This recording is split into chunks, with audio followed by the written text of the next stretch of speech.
Next நேயர்களுக்கு என்னோட அன்பான வணக்கங்கள். இன்னைக்கு நம்ம சனிப்பெயர்ச்சி குறித்து தான் பார்க்க போறோம். அதை நம்ம கூட ஷேர் பண்ணிக்கிறதுக்காக ஜோதிடர் சிரோன்மணி டாக்டர் தீபா அருளாளன் அவர்கள் இணைந்திருக்காங்க. வாங்க நிகழ்ச்சிக்குள்ள போலாம். வணக்கம் மேம். வணக்கம். எப்படி மேம் இருக்கீங்க? நல்லா இருக்குமா, நீங்க எப்படி இருக்கீங்க? சூப்பரா இருக்கேன் மேம். எல்லாரும் சனிப்பெயர்ச்சின்னு சொல்லிட்டு இருக்காங்க. ஏன் அப்படி சொல்லி பில்டப் பண்ணிட்டு இருக்காங்க? என்ன இருக்கு மேம் அதுல? இல்லம்மா, அது பில்டப் இல்லை. உண்மையாவே பாத்தீங்கன்னா சனி பகவானை பார்த்தா நம்ம எல்லாருக்கும் ஒரு பயம் இருக்கும். காரணம் என்ன அப்படின்னம்மா, அவர் நீதிமான், நீ என்ன தர்ம கர்மாதிபன் அப்படின்னு சொல்லுவாங்க. இது வரைக்கும் நம்ம எத்தனை பொறுப்பு எடுத்திருப்போம்மா.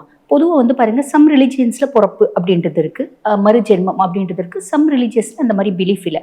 பட் அஸ்ட்ராலஜி அப்படின்னாலே முழுக்க முழுக்க ஹிந்துயிசம் வருது இல்லைங்களா?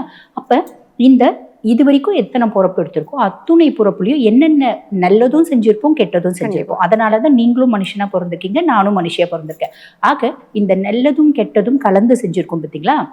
அதுக்கான பலன்களை கொடுக்கக்கூடியவர் யாரு அப்படின்னா சனி பகவான், நீதிமான், ஈஸ்வர பதவி பெற்ற ஒரே கிரகம் சனீஸ்வரன். அப்ப அவருக்கு பாத்தீங்கன்னா பாரபட்சம் கிடையாது, கரிசனம் கிடையாது. நீ எவ்வளோ நல்லவங்களா இருந்தாலும் பூர்வ ஜென்மத்துல நீ நிறைய கர்மாக்கள் செஞ்சிருப்ப பத்தியா, அதை 7 நாட்டு சனி, அஷ்டம சனி, அர்த்தாஷ்டம சனி, அதுக்கும் மேல சனி தசை அப்படின்னு வரும்போது அதுக்கான பலன்களை கொடுத்துருவார்.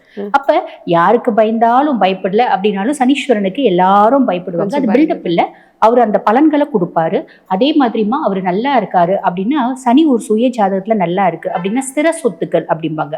சிலர் பாத்தீங்கன்னா பரம்பரையா பெரிய கோட்டீஸ்வரங்களா இருப்பாங்க பாத்தீங்களா, அவங்களுக்குலாம் பாத்தீங்கன்னா சனி எக்ஸ்ட்ராடினரியா இருக்கும். அவர் நல்லதும் ரொம்ப இன்டென்சிஃபைடா கொடுப்பாரு, நம்ம செஞ்ச கெட்டதுக்கான பலனும் ரொம்ப இன்டென்சிஃபைடா கொடுப்பாரு. அதனால அவரை பத்தின பயம் வேற ஒண்ணும் இல்லை. Okay ma'am. மகர ராசி நேயர்கள் பத்தி பேச போறோம்.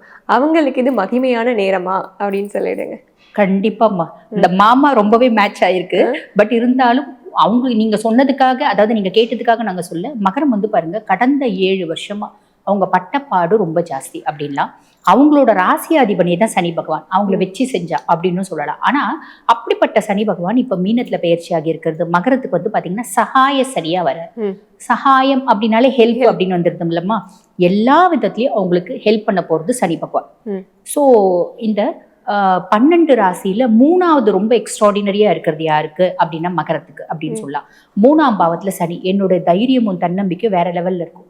பயங்கர கான்பிடென்டா இருப்பேன். ஓவர் கான்பிடென்ட் கிடையாது, பயங்கர கான்பிடென்டா இருப்பேன். பொதுவாவே ஒருத்தவங்களுக்கு வாழ்க்கையில ஒரு முறை 7 நாட்டு சனி வந்துட்டு போயிட்டாலே அதுக்கப்புறம் உங்க மனசு தெளிஞ்ச நீரோட மாதிரி மாறிடும். அப்ப இவங்களோட ஓவர் கான்பிடென்டான ஒரு நிலைமை, ஓவர் கான்பிடென்ட் இல்ல, அவங்களோட கான்பிடென்ட் லெவல் என்ன பண்ணும் அப்படின்னா அவங்கள பெரிய லெவல்ல சாதிக்க வைக்கும் அப்படின்னு சொல்லுவோம். பொதுவா மகரமே பாத்தீங்கன்னா நம்ம உழைக்கும் வர்க்கத்தை சேர்ந்தவங்க. மகரம் எப்பயுமே உழைக்கிறதுக்கு கஷ்டமே படாது அப்படின்லாம். அதே மாதிரி ஃபேமிலிக்காக ரொம்ப கஷ்டப்படக்கூடிய பர்சனாலிட்டிஸ் மகரம். மனுஷங்களா நினைக்கக்கூடிய பர்சனாலிட்டிஸ், மனுஷங்களாவே ட்ரீட் பண்ணுவாங்க பாத்தீங்களா, அது மகரம். நீ பணக்காரன்னு உங்ககிட்ட சிரிச்சு பேசி நீ ஏழைன்னு உன்னை வெறுத்து ஒதுக்குறது மகரத்து கிடையாது.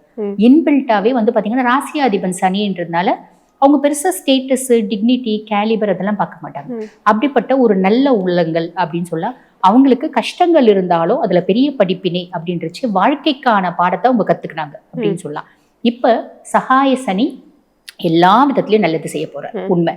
அதுக்கும் மேல சனி பாருங்க, இவங்களுக்கு 1 மற்றும் 2க்கு அதிபதி. இவங்க சுயஸ்தானத்துக்கும் அவன் தான் அதிபன், தன குடும்ப வாக்குஸ்தானத்துக்கும் அவன் தான் அதிபன். அவன் 3ஆம் பாவத்துல உட்கார்னால சின்ன சின்ன டூர் போயிட்டு வரணும்னு ஆசைப்படுறது, ஆன்மீக சுற்றுலா போயிட்டு வரணும்னு ஆசைப்படுறது, இன்ப சுற்றுலா போயிட்டு வரணும்னு ஆசைப்படுறது, இங்கேருந்து 10 மலை முருகனை போய் பார்த்துட்டு வரணும்னு ஆசைப்படுறது, இப்படி என்னென்னலாம் ஆசைப்படுவாங்க நிறைய நடக்கும்.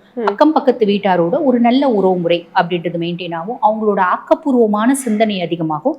இதுதான் இவங்களோட சக்சஸ்க்கு ஒரு பெரிய இதுவா அமையும் அப்படின்னு சொல்லலாம். அஸ்திவாரம் அப்படி அமையும்லாம். அதுக்கும் மேல சனியினோட பார்வை பாத்தீங்கன்னா 5, 9, 12ஆம் பாவத்தை பாக்குது, 5ஆம் பாவம் பாக்குது. 7 நாட்டு சனியில நிறைய மகரம் பாத்தீங்கன்னா குழந்தைங்களால ரொம்ப அசிங்கப்பட்டாங்க, அவமானப்பட்டாங்க. நல்ல குடும்பத்து பிள்ளைங்க ரொம்ப தப்பான தேவையில்லாத சேர்க்கை, தேவையில்லாத ஹேபிட் இதெல்லாம் பண்ணி அப்பா அம்மா கொண்டு நடுத்தூர்ல நிக்க வச்சாங்க. நல்ல கௌரவமான குடும்பத்து பசங்க தான் இந்த மாதிரி எல்லாம் செஞ்சிச்சுங்க. இந்த காலகட்டத்துல அந்த பசங்களோட கேரக்டர்ல நிறைய மாற்றம் அப்படின்றது வரும். பூர்வீகத்துல சொத்து ஏதாவது இருக்கு அப்படின்னா இவங்க கைக்கு சேர்றதுக்கான வாய்ப்பு. கடந்த 7 வருஷமா கோர்ட்ல கேஸ் நடந்துட்டு இருக்குங்க. ஆமா, இப்போ ஜட்ஜ்மெண்ட் இவங்களுக்கு ஃபேவரா வரதுக்கான வாய்ப்பு. இந்த காலகட்டம் இப்ப நிறைய கேசஸ் எல்லாம் பாத்தீங்கன்னா outside the court settle பண்ணிக்கிறாங்க இல்லையா, அந்த மாதிரி ஒரு மத்தியஸ்தர்களை வச்சு இவங்க செஞ்சாலும் சக்சஸா வரதுக்கான வாய்ப்பு அப்படின்னு சொல்லலாம். குழந்தையின்மைக்கு ட்ரீட் பண்ற நிறைய மகராசி என்பவர்களுக்கு குழந்தை பேரு அப்படின்னு கிடைக்கும். நிறைய பேருக்கு லவ் வரும். லவ்வை சனி கெடுக்க போறது இல்ல. நீ லவ் பண்றியா பண்ணிக்கோ, பண்ணிக்கோ. நீ வந்து கல்யாணம் பண்ணிக்க போறியா பண்ணிக்கோ, நான் எதையும் உனக்கு தடுக்க போறது இல்ல. அந்த ஸ்டேஜ்ல அதுக்கும் சகாயம் பண்ணுவாங்களா? கண்டிப்பா. லவ்க்கு சப்போர்ட்டிவ் பண்ற கிரகம் கிடையாதுமா சனி. ஆனா உன்னோட லைஃப் பார்ட்னரை நீ செலக்ட் பண்ற, நான் சப்போர்ட் பண்ணுவேன். இது வந்து இந்த ரிலேஷன்ஷிப், லவ் இதெல்லாம் வந்து சப்போர்ட் பண்ற பிளானட் கிடையாது சனி பகவான். ஆனா நீ வாழ்க்கை துணையை தேர்ந்தெடுக்கிற அப்படின்னா நான் சப்போர்ட்டிவா இருப்பேன். டிஃபரன்ஸ் இருக்கு இல்லையா? சரி, அதே மாதிரி பாக்கியஸ்தானத்துல சனியினோட பார்வை, அப்பா ரொம்ப சப்போர்ட்டிவா இருப்பார். ரொம்ப வருஷமா எனக்கும் எங்க அப்பாவுக்கும் பெரிய மிஸ் அண்டர்ஸ்டாண்டிங் இப்ப சார்ட் அவுட் ஆயிடுச்சு. நான் ஹையர் எஜுகேஷனுக்கு வெளிநாடு போகணும்னு ஆசைப்பட்டேன். This is the exact time அப்படின்னு சொல்லலாம். நான் எம்பிபிஎஸ் முடிச்சுட்டேன், எம்டி படிக்கணும், this is the exact time. எல்லாமே சாதகமா வருமா. அதே மாதிரி விரயஸ்தானத்தை பாக்குறாரு. மகரம் வந்து பாத்தீங்கன்னா ஒரு செகண்ட் ஹேண்ட் பிளாட்டு, அதுக்கு செகண்ட் ஹேண்ட் வண்டி. அப்ப செகண்ட் ஹேண்ட் மட்டும் தான் வாங்குவாங்க அப்படி இல்ல, புதுசு. பொதுவா மகரத்துக்கு அந்த செகண்ட் ஹேண்ட் வாங்குறது பிடிக்கும். சனிக்கே வந்து அந்த செகண்ட் ஹேண்ட் வாங்குறது பிடிக்கும் அவருக்கு. அப்ப செகண்ட் ஹேண்ட் பிளாட் இல்ல புது பிளாட், ஸ்திரமான சொத்துக்கள் நீ ஏதாவது ஒண்ணு வாங்குவ. இப்ப பெண்கள் வயதானவர்கள் இருப்பாங்களா, அவங்களுக்கு அது சிறப்பு பலன்கள் இருக்கா? பொதுவா வந்து பாத்தீங்கன்னா இப்ப 70+80 கிட்ட இருக்காங்க அப்படின்னா உங்க வாழ்க்கையில எல்லாமே முடிச்சிட்டு இருப்பாங்க சந்தோஷமா. அவங்களோட வாழ்க்கையினோட அர்த்தமே முடிஞ்சிருச்சு. இப்போ அவங்க என்ன பண்ணணும் அப்படின்னா அவங்களுக்கு தேவை நிம்மதி, சந்தோஷம். இப்போ இவங்க மகரம் என்ன பண்ணுவாங்கன்னா, நம்ம பேத்தி வந்து நம்மளை பார்க்காதா, நம்ம பிள்ளை நம்மளை சாப்பிட்டுச்சான்னு கேட்காதா, எல்லாம் வெளிநாட்டுல இருக்கும். ஏக்கம், அந்த அன்பு சார்ந்தே உங்களுக்கு ஏக்கம் இருக்கும். இப்ப அந்த ஏக்கத்தை ஃபுல்ஃபில் பண்றது யாரால முடியும் அப்படின்னா ஈசனால மட்டும்தான் முடியும். பக்கத்துல எங்க சிவன் கோயில் இருக்கோ அங்க போயிட்டு ஒரு 1/2 மணி நேரம் அவங்க உட்கார்ந்தாங்கன்னா புத்தி பலம், தேக பலம், அதுக்கும் மேல வந்து பாத்தீங்கன்னா மனோபலம், பயங்கரமான அன்பு பாசம் அப்படின்றது ஈசன் கிட்ட இருந்து கிடைக்குமா. அப்ப எல்லா மகர ராசினியர்களும் சிவன் கோயிலுக்கு போனா தீர்க்கம் கிடைக்கும். எப்பயுமே மகரம் கும்பமா நீ சிவ வழிபாடு பண்ணு, அப்பதான் நீ மேன்மையை அடைவ. ஏன்னா உங்க ராசி அதிபன் சனி, சனிக்கு கடவுள் யாரு? சிவன் தான். அப்ப நீ சிவனை தான் கும்பிடணும். சிவனை கும்பிட்டா நீ வாழ்க்கையில பெரிய லெவல்ல வந்து பாத்தீங்கன்னா ரீச் ஆக அப்படின்றது உண்மை. கண்டிப்பா மேம், எல்லாருக்கும் அது போய் சேர்ந்திருக்கும்னு நம்புவோம். நன்றி மேம். நன்றி.